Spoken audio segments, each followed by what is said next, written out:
Les presentamos a Andrew Flair, el creador del canal de YouTube One Real L Fishing. Es conocido por explorar lugares de pesca remotos y documentar encuentros inesperados en la naturaleza, pero el 4 de mayo de 2021, Andrew y sus amigos emprendieron lo que prometía ser una gratificante jornada de pesca, caminando kilómetros por terrenos escarpados para llegar a un tramo aislado de río que creían público e inexplorado.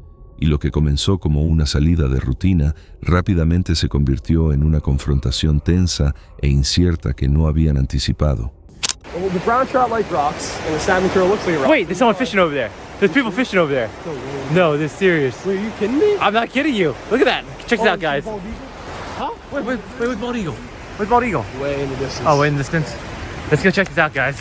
No, that is so. That's very anticlimactic for our send. Well, what are we gonna do, dude? I don't know. I don't think we can fish if they're there. It's not. I mean, we can wait a couple. I know, man. What are the freaking odds? There are the falls right there. To the left side, 2 anglers are fishing it. And that was supposed to be the ultimate ending to this. I mean, we hiked literally, what, 4 miles? At least, and this was the goal. This was the goal. That's not a bad one. About 12 inches, maybe? But it's pretty. They love eating these pretzels, man. You doubled up? We double up for once? Bye-bye, fishy. Después de horas de caminata, el dúo finalmente llegó a su destino previsto, solo para encontrar a 2 individuos desconocidos pescando en el mismo lugar al que tanto se habían esforzado por llegar. La situación les pareció inesperada, pero manejable, y mientras ajustaban sus planes, el ambiente permaneció tranquilo. Sin embargo, esa calma no duraría. Where do we come in from? What's that? Where did we come in from, bro? We just parked. Where'd you guys come in from? I don't know exactly. I didn't drive. I don't know, man. Sorry. Where'd you walk in? We wait up the creek. Where? This creek?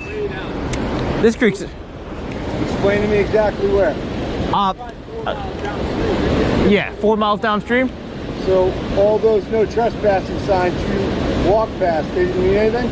Wait, what? No, which no trespassing signs? This whole side mark. And there's no way you walk from down there if you didn't go on my road that has no trespassing signs on the road as well. Otherwise you swam across the big pool. Huh? You can't? Go ahead, show me, let's walk. You guys know you're on my property and you're playing games with me and pissing me off. Which road? Did you come in on the state land and the state parking lot? Were you trespassing something? What was the name of the parking lot? Get out of here. Look, you guys know you're playing games, so just be truthful with me and then I don't send this to DEC. I just want your license so I have it on record. If I catch it on any of my cameras again, then I will send you. I'm not trying to play games with you, sir. Had I known it was your property, then we would have left. And now that you're telling us, we won't come back. Show me where you walk, and I'll show you the. Yeah, sure. I'll show you the no trespassing. Sure thing. No problem. Let's go. No problem, sir. Sin previo aviso, un hombre se les acercó, cuestionando su presencia. Su tono era firme, directo y cada vez más desafiante. Afirmó que estaban parados en propiedad privada y los acusó de allanamiento, insistiendo en que no había forma legítima de que pudieran haber llegado a ese lugar sin cruzar terreno restringido.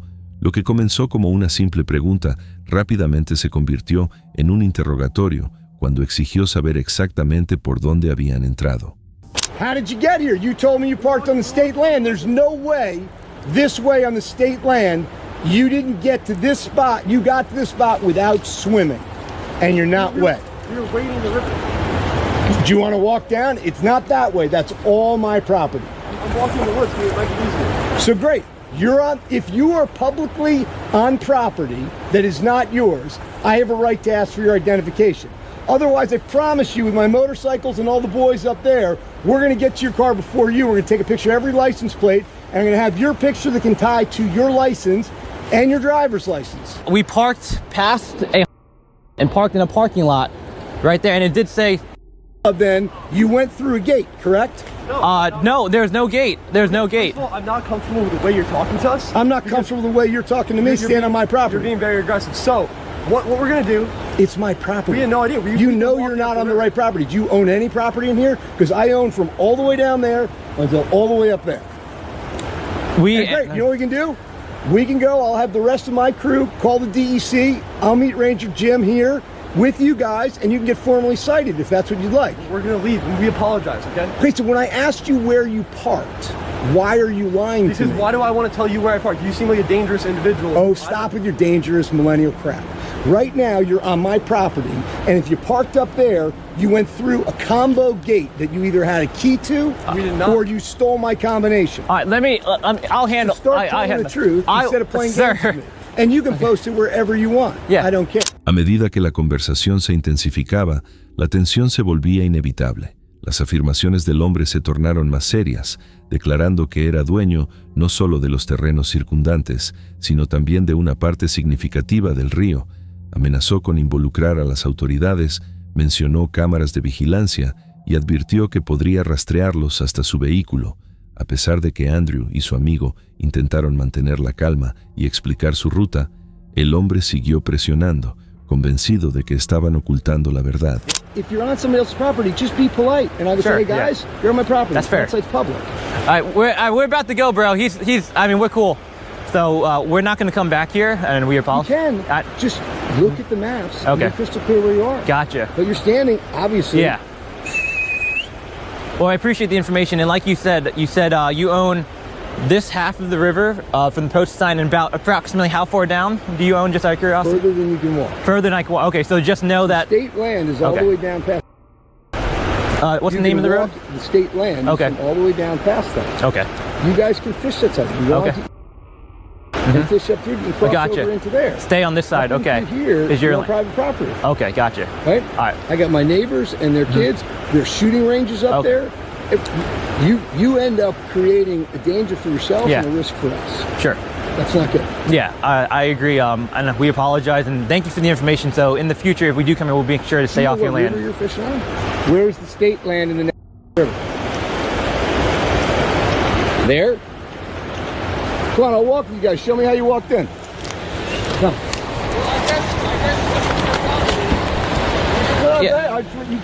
Listen, he and I are cool. You and I don't really understand your attitude standing on my property and you're breaking the law. So go ahead.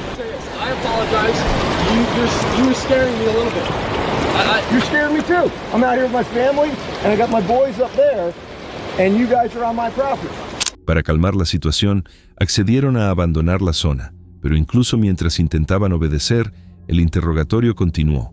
El hombre insistió en que su explicación no tenía sentido, cuestionando repetidamente su versión y reforzando su afirmación de que habían entrado en propiedad restringida. El enfrentamiento se prolongó más de lo esperado, con la tensión aún alta, hasta que finalmente lograron distanciarse. Hi guys, so that was a bit of a mess. We're gonna try to break it down here, but basically that guy claims that we walked across the driveway through a gate to get down there, which we did nothing of the sort. We parked in a public parking lot, completely public. And because I know some of you guys are gonna be asking, public parking lot, and here's the sign. There is nothing here that's posted. As you can see, the sign is, I guess, blocked out for whatever reason. The only thing that's interesting is it does appear that people have been using it for some shooting practice. And we walked either down by the bank or we went full send and hiked up mountains and stuff. And we're on this trail right here where it's literally marked. It's literally a marked trail. Totally public here. And the area that we went through, we were wading up the river the entire time. And we just happened to scale a cliff and continue onward. Yeah. And once we got up to him, there were posted signs on the land, but we were fishing the river. So honestly, we parked in a public lot, we were fishing a public river, we waded up the river. Yeah. It seemed a little illegitimate. That's why I wasn't willing to give that guy any information. Yeah. It's just, he came across a little bit aggressive. He was scaring me a little bit. And my first instinct was, all right, pretty much run away from, like, just get out. Una vez lejos del encuentro, comenzaron a procesar lo sucedido. Según su entendimiento, habían entrado por un punto de acceso público, seguido de senderos señalizados y permanecido dentro de lo que creían que eran límites legales de pesca. Sin embargo, La seguridad y la actitud agresiva del hombre sembraron dudas, planteando interrogantes sobre si la situación se había malinterpretado o se había tergiversado deliberadamente, sea cual fuere el caso. Una cosa es segura: lo que se suponía que sería una actividad al aire libre controlada y familiar, se convirtió en una situación donde la línea entre el acceso público y la propiedad privada se volvió difusa. Klaus es el creador del canal de YouTube Clips von Klaus, conocido por transmitir en vivo exploraciones en zonas remotas y documentar encuentros con animales salvajes raros e impredecibles.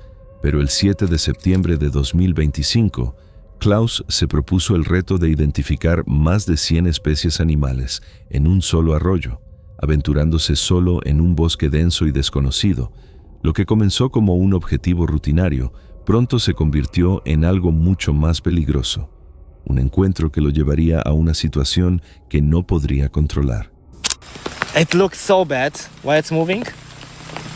It looks so bad, guys. Eyes. Eyes.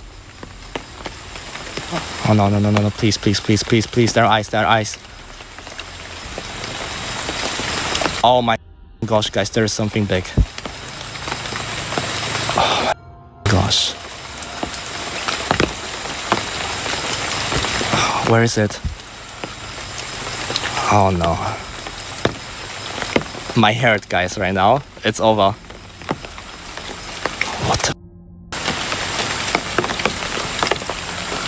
What the?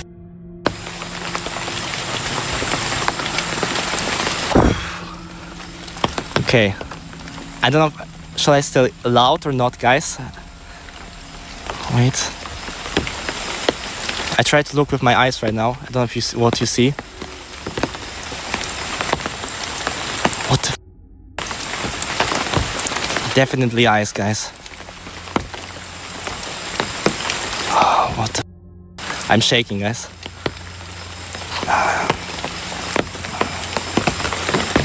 Mientras se adentraba más en el bosque, algo se sintió extraño de inmediato. A través de la oscuridad, un par de ojos reflectantes aparecieron cerca del suelo, inmóviles y fijos en él. Al principio, no estaba claro qué era lo que miraba, pero el tamaño, la quietud y la intensidad de la mirada sugerían algo mucho más grande de lo esperado.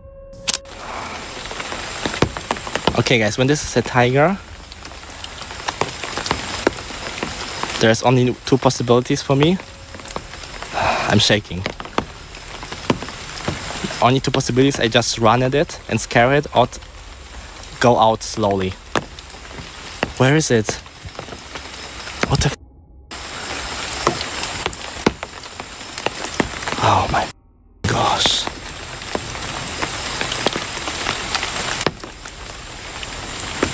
It's a tiger, guys. It's a tiger. Oh my god. Okay. We're going slowly back, guys. We're going slowly back. It's a tiger. Okay, we're going back, guys. Don't worry. Don't worry. I told you guys, it will be the best clip in my whole life. Shaking right now. I have to go backwards the whole way now. We're going backwards now. There are only two possibilities. I run at this thing and scream and stuff, or I just walk slowly backwards. Is it gone? What the? So just that you know, guys, you never turn your back to a tiger. Never in your life. Because only then he will come closer. Right now he's like he knows I'm looking at him. And this light, I have quite a strong headlamp. Wait. Oh my gosh. Wait. Okay. This is better. Like even when he would look at me, he would not see me right now. This is the full mode of this headlamp. This is the full mode. It's not possible more. Even if he will look at me, he will not see me.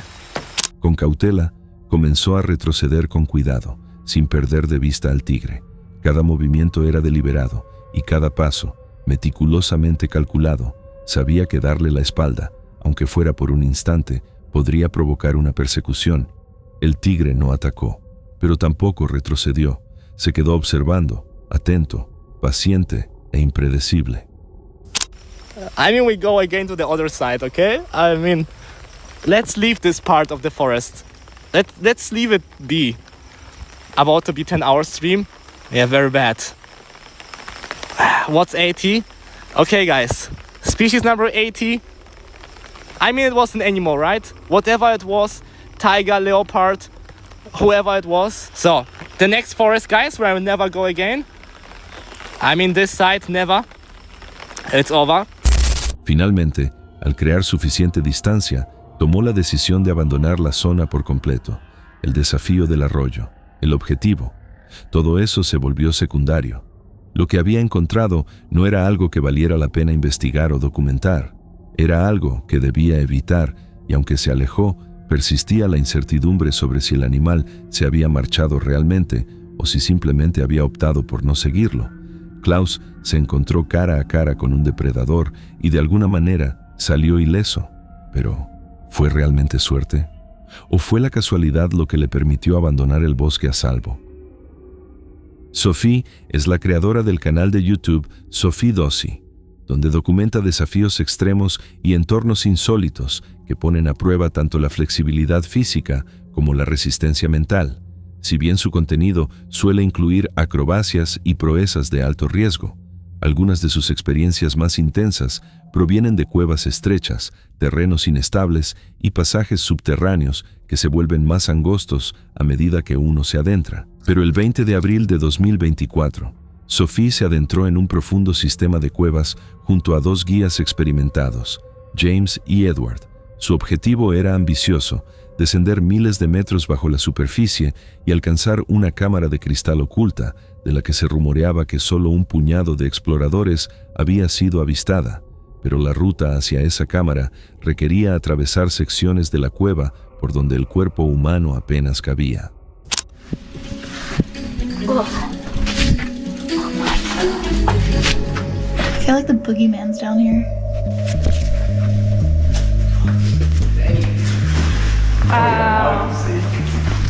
My friend almost broke her knee there. Her knee fell into the little thing that you're standing on. Oh. And she almost fell backwards. By the way, there was a tornado warning last night, so there was a big storm, which is it's wet. Honestly, yeah, 90% of this cave might be underwater. Like, no joke. That's so we might not be able to go to the waterfall. We'll see. If it's only a little bit flooded, we're going. This is where it's gonna get tight. Start really squeezing your way in.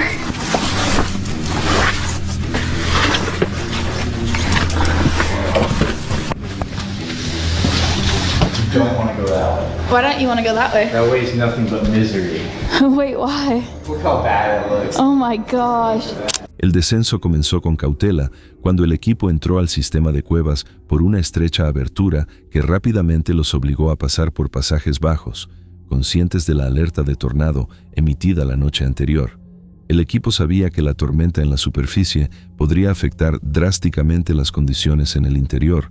Las lluvias en la superficie pueden convertir túneles estrechos en peligrosos puntos de estrangulamiento donde el agua se acumula sin salida. En casos extremos, pasajes enteros pueden llenarse sin previo aviso. A pesar de la incertidumbre sobre las condiciones que se avecinaban, el equipo optó por continuar adentrándose en la cueva. Oh yeah, it's pretty tight. Oh my god. All right. Oh my gosh. This is a really low part. Even my head doesn't fit right here. Like my helmet's literally stopping me. It's that. Oh my god. My helmet got stuck. Oh. That's so scary. My helmet got stuck.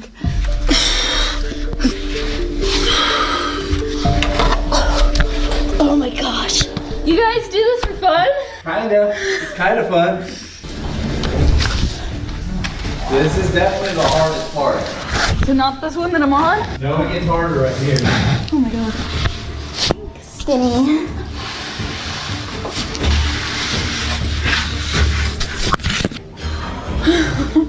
It's gonna get a little muddy. Yeah, already very muddy. So easy. I'm not gonna lie, this is the hard part. Oh my god. This next part is about a 20-foot drop, so if I slip, they're gonna have to call cave rescue.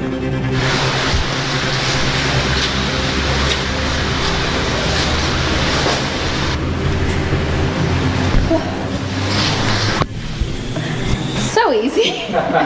Like that was the easiest thing I've ever done. El primer obstáculo serio fue un estrecho pasaje conocido entre los espeleólogos como el pasaje de la tortita. Esta sección obliga a los exploradores a aplanar sus cuerpos contra la roca y empujar hacia adelante a través de una grieta tan baja que incluso un casco puede quedar atrapado contra el techo.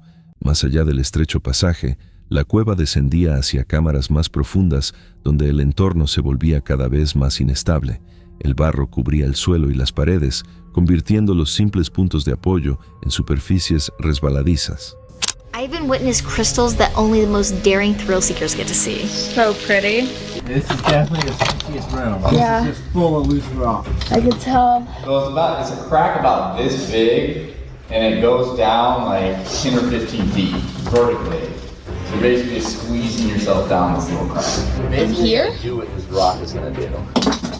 Just drop down like 15 feet, straight down, but it's gonna be really tight. No other YouTuber has done this, so I have to. Yeah, that's not good.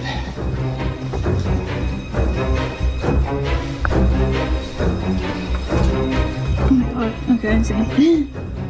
Wow. Look at this small little opening. Oh, so you gotta squeeze. Oh my god, how do you squeeze through this? How does one's head go through? My head went like barely. Oh my god, my head just went through it. That's crazy. I know, my helmet went through it. Oh my god. This is insane. I don't know if any other YouTubers could have made it. This little thing. Did you go feet first? Yeah. Okay, because I was gonna say I'm going head first into. I think I went feet first and I was inverted.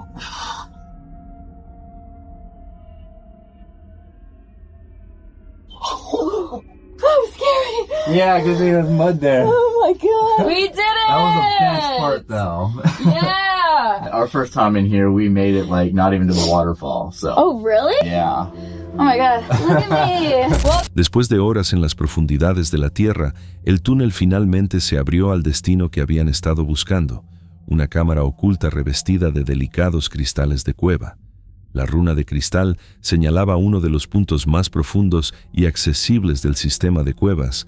En el camino, el equipo también llegó a una estrecha grieta vertical en la roca conocida como el pulverizador. Cubiertos de barro y exhaustos por la ardua travesía, lograron alcanzar una de las cámaras más profundas de la cueva antes de regresar sanos y salvos a la superficie.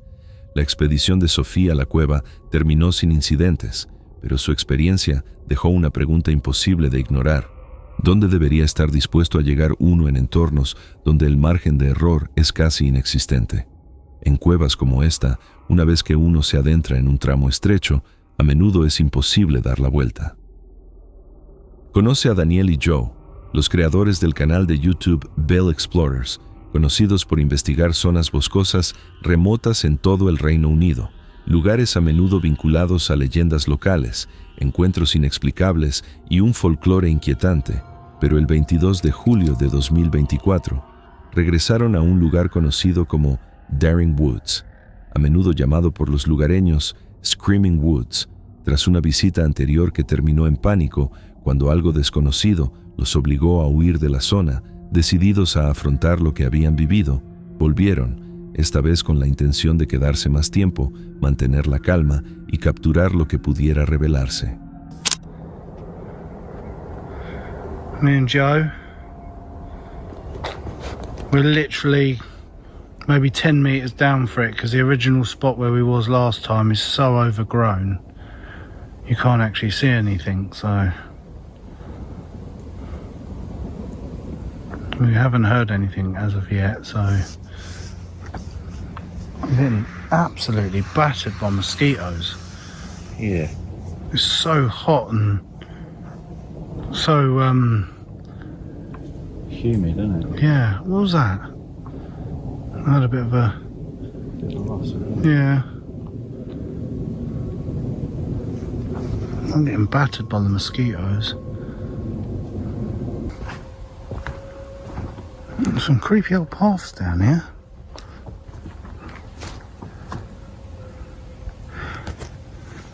If there are any spirits present, could you make a noise or anything? I heard that dog bark then. Yeah. Oh, bless me. What's that? That sounded like footsteps. El aire era denso, húmedo y anormalmente silencioso, pero junto a eso notaron perturbaciones sutiles, un leve crujido entre los árboles, ladridos lejanos que resonaban desde una dirección desconocida y algún que otro sonido que no encajaba del todo con el entorno, pero a medida que avanzaban en lo desconocido, se encontraron con algo que nunca debió ser visto. I can hear someone walking. Joe, this is creeping me out. I can hear someone walking. Oh, I just heard a knock again. Yeah, I don't know about this. This is Shit, Joe! What's that? Shit! What's that? Fucking hell. Fuck that! No, Joe, we got no. The fucking car's over there. Oh, fuck. Shit! What are we gonna fucking do? We're gonna have to chance it, aren't we? Oh, fuck. That's the car. You're fucking joking, aren't you? Did you see that? Yeah, there was definitely something there.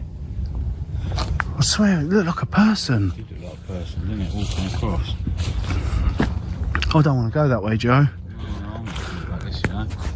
Una sombra se movió en su camino, de forma humanoide, sólida e inconfundiblemente presente. No era distante ni vaga, estaba cerca y se movía con una clara intención.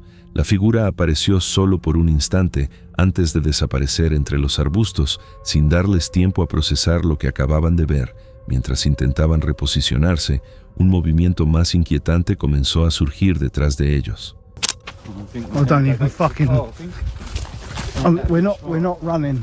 No, I'm not running. We're not running. I'd like to know what it is. Fuck. That was a bit close for comfort, that one.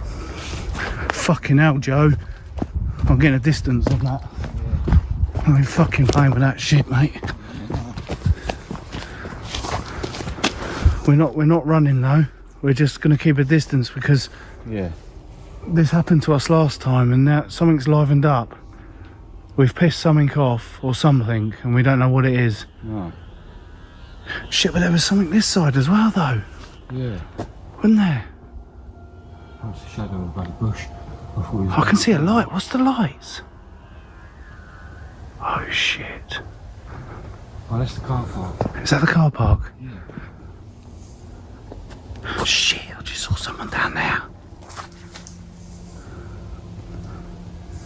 Shit. I'm sure I just see someone. Detrás de ellos, el movimiento continuó, pero no pudieron distinguir si se trataba de otra persona o de algo completamente distinto. Pero una cosa era segura. Algo en el bosque estaba peligrosamente cerca, observándolos en silencio. Ahora solo existe una pregunta. ¿Descubrirían qué era o abandonarían el bosque? Esa pregunta, sin embargo, se respondería de la manera más inquietante posible.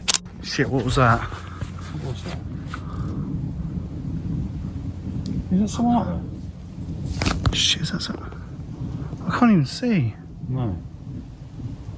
Shit, there's people. Fuck off. Not again.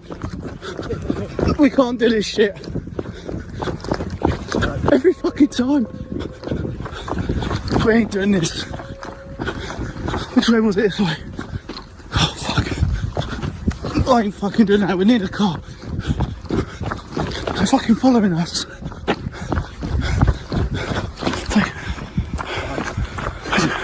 Shit. Where are they gone? I can't see anyone. My fucking torch is dying. Oh. Shit.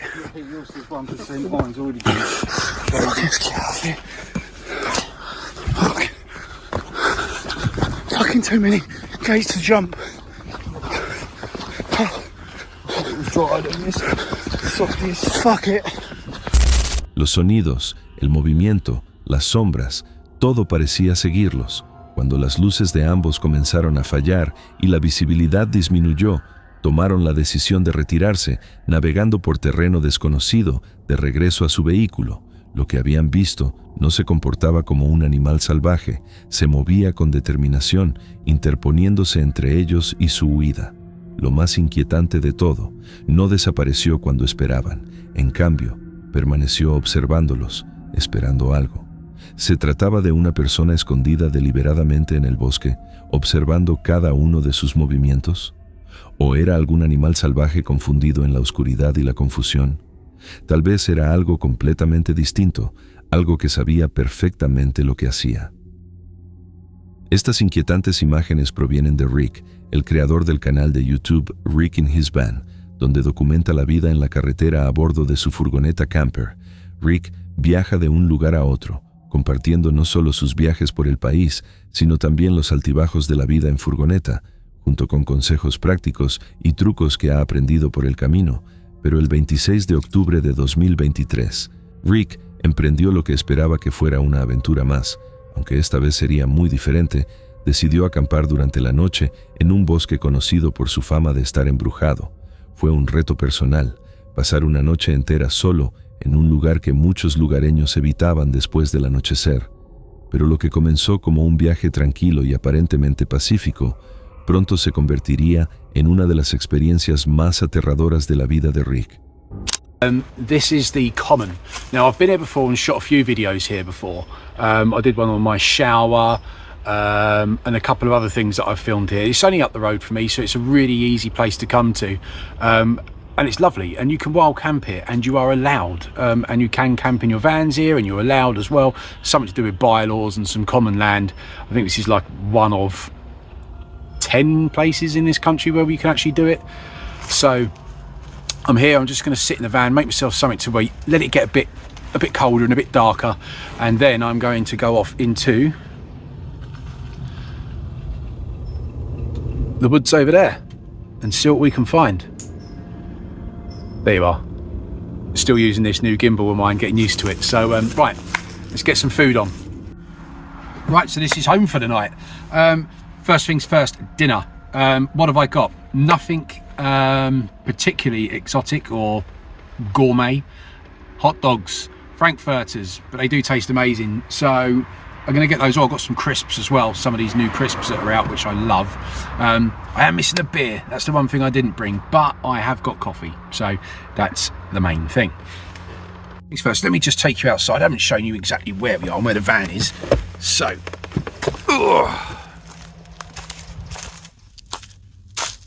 this is it. This will be home for the night.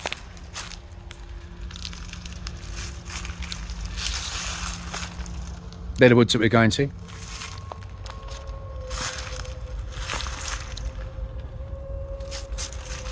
This is it. Right, let's go get dinner on.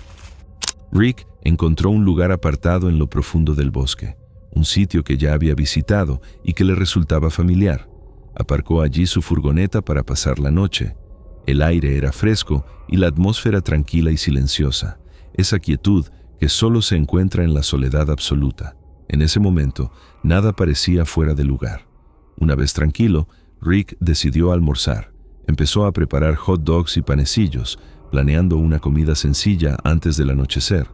Todo parecía tranquilo, casi reconfortante, pero sin darse cuenta de que esa calma era solo temporal.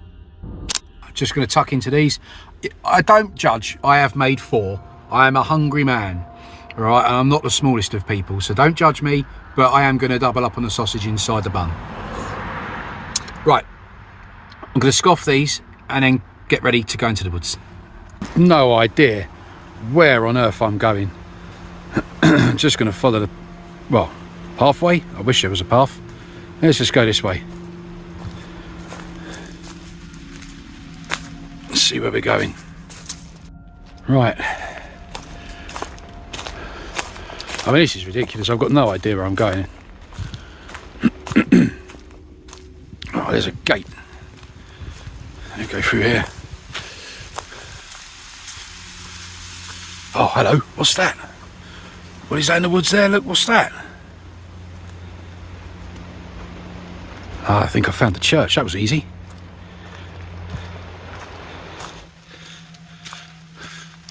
Ah, that's not a gate. That is a fence. Ah, there's the church. Rick decidió explorar los alrededores. Mientras se adentraba en el bosque, se topó con una iglesia escondida entre los árboles y mientras observaba el lugar, ocurrió algo inesperado.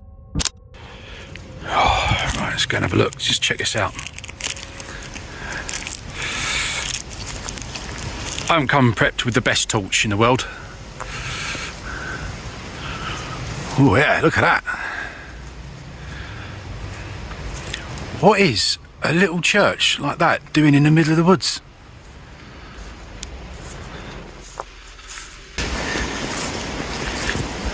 The hell is that? Hello? Hello?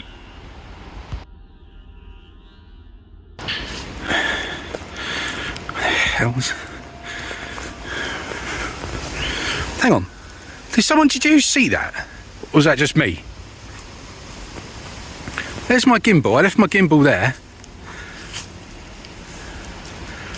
Swear. This me. Oh, there was someone standing there.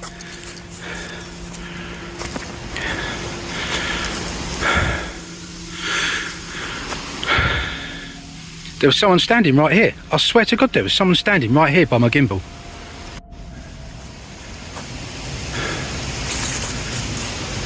Right.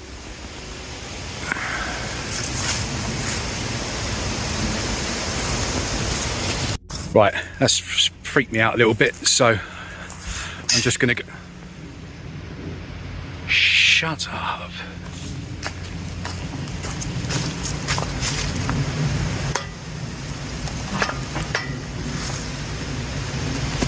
Right, I'm not joking you, that's just slammed itself shut. Right, I'm locking that up, I'm getting out of it. I can't lock it. I'm locking that. There's my gimbal. Oh, I'm dropping everything. Oh, drop my phone. I'm getting out of here. I did not like that noise. Right, where am I going? I can't even see where I'm going.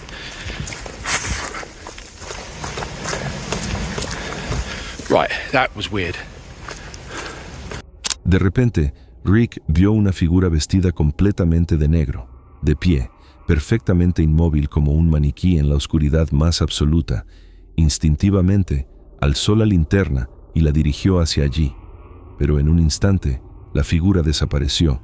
Quienquiera que hubiera estado allí se había desvanecido sin dejar rastro. El pánico se apoderó de Rick mientras intentaba asimilar lo que acababa de presenciar. Trató de pensar, convenciéndose de que debía de ser producto de su imaginación, pero sin previo aviso, un fuerte estruendo resonó en la oscuridad. Rick revisó de inmediato la puerta metálica de una cerca cercana, suponiendo que era la fuente del sonido, pero el miedo no hizo más que intensificarse. Rick regresó a su furgoneta y se preparó para descansar, diciéndose a sí mismo que todo era producto de su imaginación, pero justo cuando finalmente se quedó dormido, algo lo despertó bruscamente, sacándolo de su sueño y haciéndole notar que la noche aún no había terminado. Right, it is. What is it? 1 o'clock in the morning, and I swear blind, I just got woken up by someone trying the van door handles.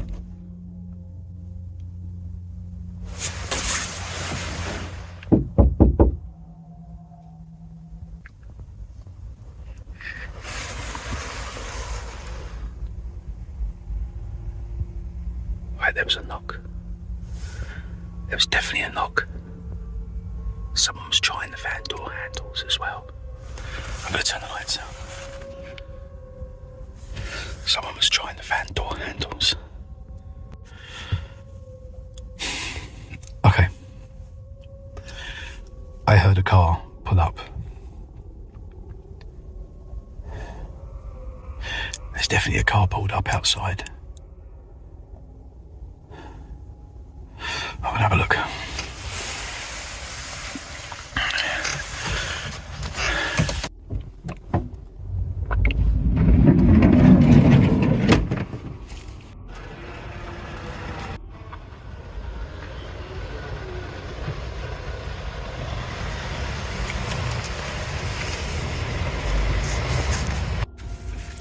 well, that was weird.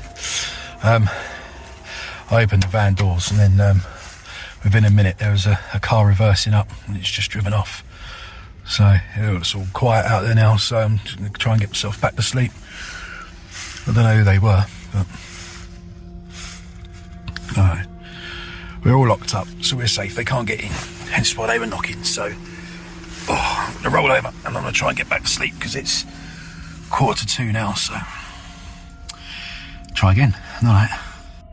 Alrededor de la 1 de la madrugada, Rick se despertó sobresaltado por el inconfundible sonido de alguien intentando abrir las puertas de su furgoneta. Antes de que pudiera procesarlo del todo, se oyeron fuertes golpes que venían de fuera. No cabía duda. Alguien estaba allí mismo, tanteando las puertas y haciéndose notar deliberadamente en plena noche, con el corazón latiéndole con fuerza. Rick reunió poco a poco el valor necesario para mirar, y al abrir la puerta, la escena dio un giro aún más extraño. Un coche dio marcha atrás de inmediato y se alejó, desapareciendo en la oscuridad del bosque, como si quienquiera que fuera no tuviera intención de ser visto. Las preguntas inundaron su mente. ¿Quién estaría vagando por el bosque a esas horas en completa oscuridad? Intentando mantener la calma, pensó que podría tratarse de alguien perdido o un transeúnte. Cerró la puerta, echó el cerrojo y se recostó, esperando que el alboroto hubiera terminado. Pero esa esperanza no duró mucho. Lo despertó de nuevo un fuerte golpe en la puerta de la furgoneta. Era evidente que no era accidental y que lo que fuera que estuviera fuera no se había ido. Can't believe this. Let me turn the lights on. I've heard that car come back, and it's what? 2:45 now. That van's come back. Well, that car's come back. That 4x4 vehicle.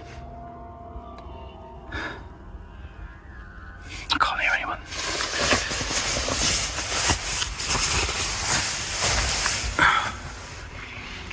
I can't hear anyone talking outside. There we go. There we go.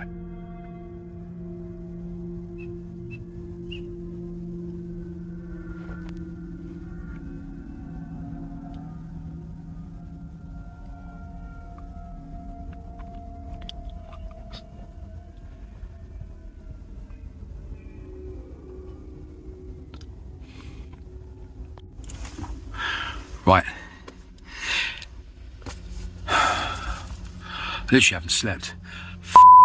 This. I am going home. They've driven off again. I didn't even look out. I just peered through my curtains that I've got up. Through the curtains there, I can see outside. And it's driven off again. I don't know if this is anywhere I shouldn't be parked, but I'm going. I'm not staying here anymore. El auto regresó otra vez. Esta vez, quienquiera que estuviera afuera, golpeó la camioneta una vez más, despacio, con firmeza y con intención. Rick no abrió la puerta, no miró hacia afuera, se quedó completamente inmóvil, apenas respirando, confiando en sus instintos para mantenerse a salvo. Tras varios minutos largos y angustiosos, el coche finalmente dio marcha atrás y desapareció en la oscuridad. Pero la inquietud persistía. Quienquiera que hubiera estado merodeando fuera de la furgoneta no parecía haberse perdido ni actuado por accidente. Parecía algo calculado, y la figura que Rick había visto antes, el hombre vestido de negro, podría estar relacionado. Nada cuadraba. Ahora el riesgo se hizo innegable, y con la adrenalina a flor de piel, Rick tomó una decisión. Arrancó el motor en silencio y se alejó, con los faros iluminando el bosque mientras dejaba atrás la selva.